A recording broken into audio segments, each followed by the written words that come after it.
Eso está Ricardo de Tito en línea. Ricardo, ¿cómo estás? Buen día. ¿Qué tal, José Luis? ¿Cómo están ustedes? Bien, bien. Comentaba hoy más temprano con un amigo, un compañero de muchos años, con una gran trayectoria en el peronismo, solía decir que el peronismo celebra el Día de la Lealtad porque los otros 374 son para traicionarse. Este, y lo que vos contás en tu columna publicada en Clarín, tiene mucho que ver con una historia de traiciones desde el origen, ¿no? Bueno, pensemos nada más que estamos a 2 años de 80 años de aquel episodio. Ujú. Y estos 80 años es evidente que la vida política argentina está asignada por el peronismo como fenómeno clave, ¿no? Ujú. O sea, hay un antes y un después del 17 de octubre del 45. Y sí, lo primero, virtualmente lo primero que hizo Perón después de haber recuperado el poder, porque transitoriamente lo había perdido en la semana Ujú. previa y parecía que salía del escenario. Es más, hasta le escribe a Evita, ¿no? Vayámonos, ¿no? Sí, claro. Olvidemos todo esto. Puesto en el escenario de nuevo, lo primero que hizo fue disciplinar la tropa, tal cual, en los mismos términos en que lo estoy diciendo, ¿no? Lo decía él. Se trataba de disciplinar la tropa, o sea, de evitar que hubiera cabecillas alternas, que hubiera personajes que pudieran disputar una parte del liderazgo, y entre ellos destacaban los nuevos dirigentes gremiales que van a ser el soporte del ascenso de Perón en las elecciones con el Partido Laborista, pero que después a aquellos que no aceptaron sumarse a la lealtad y a la disciplina y al verticalismo, se los persiguió, como el propio Cipriano Reyes, el que hizo el 17 de octubre, digamos, en sentido concreto, dirigente del gremio de la carne, que estuvo varios años preso, acusado de falsas conspiraciones, ¿no? De ahí en adelante, como vos decís, bueno, el Día de la Lealtad se instala en el año 47. Ujú. Es el primer 17 de octubre que se utiliza ese término. De ahí en adelante, efectivamente, en un movimiento que cobija sectores políticos virtualmente de todas las alas imaginables, Mm. es una historia de deslealtades, de puñaladas traperas, y como decía el general Perón, con la dirección sindical, si alguien se hace el loco no hay problema, dice, porque hay 10 atrás en la fila esperando ocupar su lugar. Así que así le fue a Bandor, ¿no es cierto? Claro. Que intentó cortarse solo desde el año 64 y terminó asesinado en su propia oficina, ¿no? Uno de Bueno, esos, así, esos así crímenes del poder, nunca esclarecidos en nuestro país, ¿no? uno Claro. de tantos, como la oscura trama que hay detrás del asesinato de Aramburu, que también siempre dejó resquicios difíciles. O sea, lo que pasa es que ese tipo de vida clandestina siempre da lugar a la infiltración y a la participación de servicios de Ujú. inteligencia, a operaciones de otro tipo, ¿no? Entonces, y esto, bueno, también es cierto que el peronismo fue proscrito durante 18 años y esto condujo también a esta doble vida, ¿no? A Ujú. esta vida entre legal y clandestina de buena parte del movimiento. Claro. Así que bueno, lo que hoy un poco reflexiono es que el heredero principal, que es lo que ellos llamaban la columna vertebral, el movimiento Ujú. obrero, está completamente desnaturalizado, y que es completamente insólito que a esta altura del partido la CGT haga un acto de respaldo al ministro de Economía y candidato presidencial, porque lo hace con el dinero de los trabajadores. ¿Y Ujú. quién le autoriza a la CGT a decir que la clase obrera argentina de hoy es peronista? Mm. Si uno lo podía suponer hace 50 años, digamos, como un hecho palpable, yo hoy me permitiría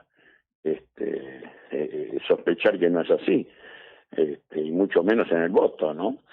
Y por el otro lado, yo vengo de haber estado esta semana en la feria de Catamarca, Y te puedo comentar, por ejemplo, que el apoyo expreso que le da el líder de los gastronómicos, Barrio Nuevo, que dice que le va a cuidar los votos a Milei, es rechazado por completo por el partido de Milei en Catamarca, que es su terreno chico, ¿no? Claro, claro.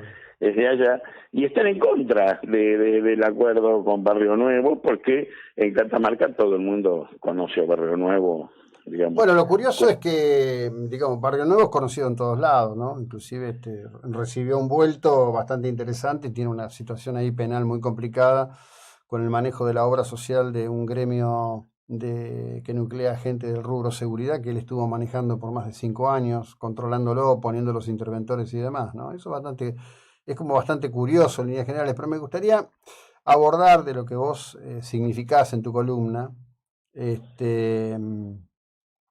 el tema de lo que pasa, digamos, de lo que pasó en ese momento, ¿no? Porque los que le dieron el principal aval a Perón, es decir, aquellos que creyeron por Perón, Cipriano Reyes, un telefónico, yo diría literalmente no conocido por el gran público, Luis Gay, pusieron todo y fueron prácticamente arrollados, ¿no? Por el propio Perón, que construye la primera burocracia sindical armada a su necesidad política del momento, ¿no? Y bueno, él rápidamente, como te decía yo, al disciplinar la tropa, formó o llamó a formar el Partido Único de la Revolución, así se llamó. Y esto obligaba a todos los que participaban de eso, en la columna fundamental del Partido Laborista, pero también estaban los radicales que se habían, como el vicepresidente, que se habían alejado de la Unión Cívica Radical, a disciplinarse en un solo partido con una sola conducción, que sería la del propio general Perón. Y esta resistencia que ofrecieron los laboristas fue lo que lo llevó a la persecución, directamente a la persecución lisa y llana de sus cabecillas.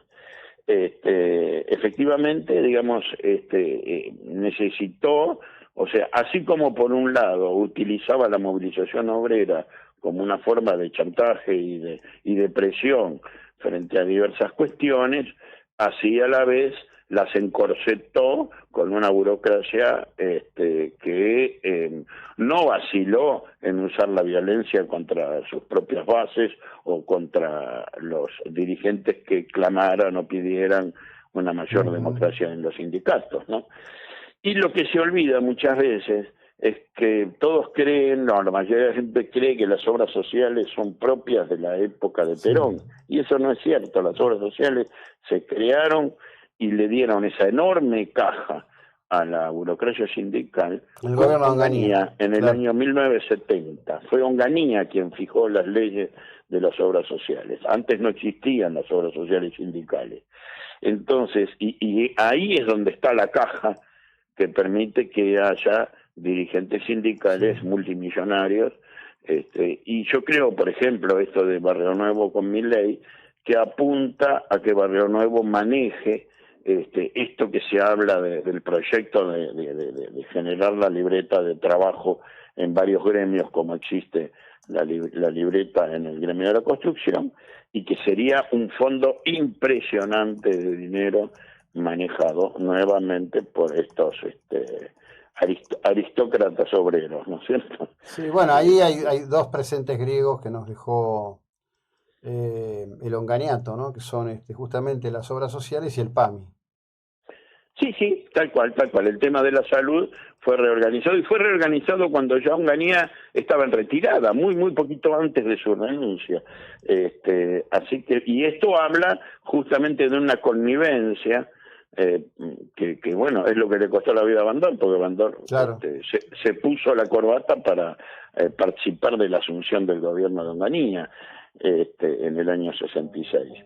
Entonces, nada debe sorprendernos, hablando del Día de la Lealtad, de que hoy Barrio Nuevo esté con Milei y que quienes le organizaron el acto de masa mañana o pasado estén con el que les convenga, ¿no? Porque en realidad, como lo explico ahí, actúan como los caciques de indios aborígenes del siglo anterior, ¿no? Actúan en base al dominio de una caja y de del disciplinamiento Sí, sí. de un sector social para negociar a partir de Conservadurismo, ese poder.